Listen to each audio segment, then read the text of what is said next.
let's talk basketball in more of a fun way, and that is talking basketball without talking about the Philadelphia 76ers. That's the only way that you can talk basketball and have fun, is to talk about it without talking about the Sixers and to watch games that are not Sixers games. I've been having a blast watching the rest of the NBA season. Usually West Coast games is what I end up watching because I'm usually like hanging out late at night, 10, 11, midnight, watching games on my phone or whatever. But let's do some first round predictions, okay? I'm going to predict the winner of each of these playoff series, and of course we won't know who OKC, Cleveland, or Boston and Houston plays because of the play-in tournament.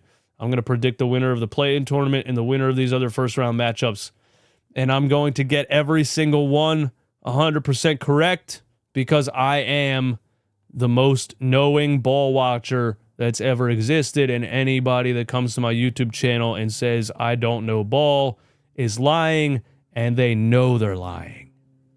Knicks fans, Celtics fans, Clippers fans, I'm just kidding. I love you all for the engagement. West Coast play-in, Kings, Mavs. I got to go with the Kings over the Mavs. The Mavs are just not going to have enough scoring without Kyrie Irving. I mean, bro, who's really getting buckets over there? PJ Washington? You know, Anthony Davis is probably... I don't even... There's no reason for you to believe Anthony Davis is going to play 4 out of 7 games. There's a 1-game playoff, so, you know, maybe they get everybody hot for 1 game, but I guess I got to take the Kings, although the Kings are really just feel like a random collection of NBA buyouts and trades that don't really make any sense. Pretty wild that Zach LaVine and DeMar DeRozan are back on the same team again, but the Kings just seem like the island of misfit toys. It's like, hey, you know, we might as well somehow ship Paul George over there to the Kings and Joel Embiid, you know what I mean? But I got to go with the Kings over the Mavs. That might be the one that I get wrong. Because I think the Kings, yeah, I don't know, that's a toss-up. But it's also not a game that anybody wants to watch, so who cares? Warriors, Grizzlies, man. I got to go Warriors. I think Steph Curry's going to get it done. He's not going to lose in the play-in. I don't think Steph Curry and the Warriors lose in the play-in. I don't think they have enough to push this thing all the way to the NBA Finals. I think they could surprise a lot of people because, you know, you still have the greatest shooter of all time playing at an elite level. You still have Draymond Green, who's on the verge of crashing out, on the verge of being washed. Is he 33 years old with a gray beard? Yes, but they have a lot of things that they would need to take it the whole way, but I don't think they're going to lose the play-in. But you know, you never know with Memphis and Ja and man, I don't know. Did you guys see how the Warriors lost that game the other night? Last night, actually. Clippers, Warriors, 111, under 10 seconds left. Steph Curry had just hit what? How many threes in the fourth quarter? Down 3. You got to get the ball to Steph Curry. You got to get the ball to Steph Curry. They don't get the ball to Steph Curry. They go to Buddy Hield and he airballs a 3. You got to get the ball to Steph, man. Somehow, some way. But yeah, I don't think the Warriors losing the play-in. Bulls, Heat. Got to go with the Heat. Chicago Bulls or the Chicago Bulls. I got to go with the Heat. Although the Bulls have been on some win streaks the second half of the season. You know, and Kobe White was cooking there for a while, and Josh Giddey was really playing better than a lot of people thought he was going to. Man, I might take the Bulls, man. I'm going to predict all of these correctly. And if the Miami Heat would lose in the play-in, that would be pretty funny because, you know, Heat culture and how Heat fans act like they win a championship every year.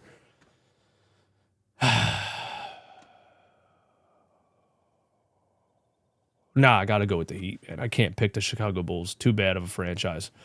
Magic Hawks, got to go Magic there. Also a game that nobody's going to watch. Let's get to the important part, man. Pacers, Bucks. Pacers. Got to go Pacers. Bucks without Dame, they don't have enough. They don't have enough. Bucks without Dame, they don't have enough. I got to go Pacers. Pacers are that team every year that are deep. They got, players that come alive late that nobody talks about. I haven't really heard people say Andrew Nembhard's name this whole season. And watch what he does. Watch what he does, just like last season. Watch what he does. I got to go Pacers over the Bucks. Pacers got straight up just more. They just got more. Pascal and Halliburton and Nembhard and Miles Turner, and Pacers got more. Knicks Pistons. Pistons in 5. Detroit Pistons in 5. And Tobias Harris wins a playoff series, and the 76ers didn't even make the fucking playoffs. I will purchase a Tobias Harris Detroit Pistons jersey if this happens. Pistons in 5. Jalen Brunson stops. You got to stop. You got to stop with the little flippity floppity act. It's not going to work in the playoffs. Karl Anthony Towns, you got to toughen up a little bit. Actually learn how to move somebody in the post with your shoulder. Mikal Bridges, maybe play like you're worth 5 first-round draft picks. Nah. Pistons in 5. Lakers, T-Wolves. We got to go Lakers. I do think the NBA has a general interest in the Lakers advancing, although I don't think it's going to be like blatantly rigged. I do think the Lakers are going to get a lot of favorable calls in this playoff series.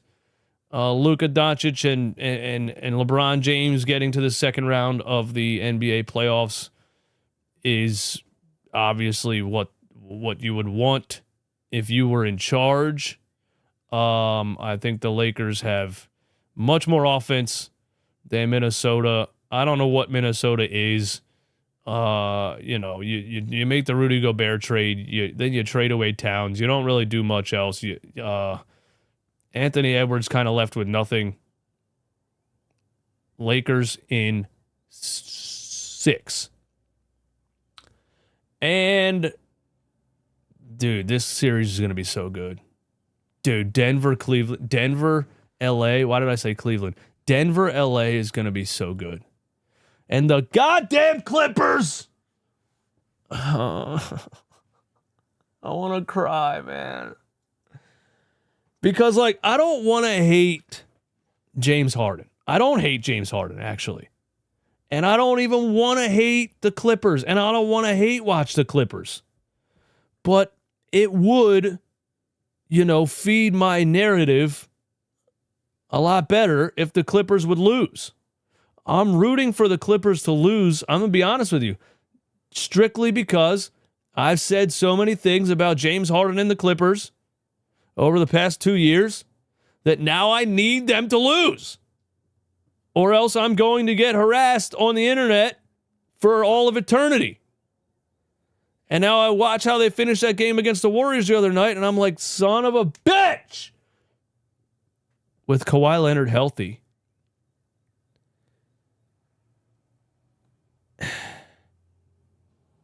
the Clippers can be really good, man.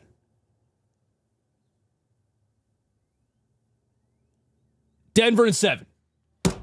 Denver in 7! I got the Denver Nuggets in 7. I got Jamal Murray returning to that high-level playoff performer. I got Nikola Jokic, who somehow just had the best season of his career. Again, every year he seems to top himself from the year before. Top himself, pause. I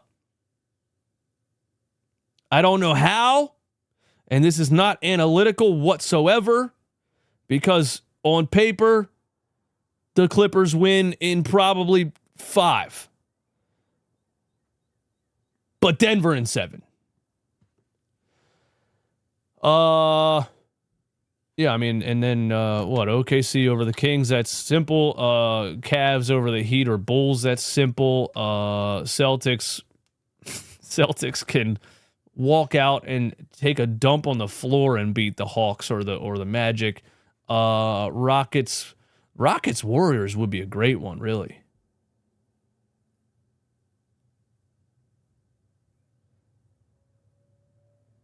But I'm not there yet. No, I don't think the Rockets lose in the first round. But yeah, I got all the number one seeds surviving the first round, and then there's the rest of my picks.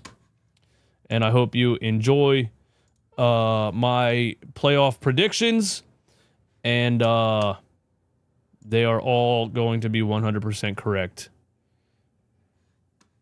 Just watch. Yeah, I got nothing else to say, man. Thank you guys for tuning in. Thank you for Mando for sponsoring the show. Thank you to, Sixers Adam for giving me all the Daryl Morey stuff. Thank you to the Sixers for just being so dysfunctional that I always have something to say.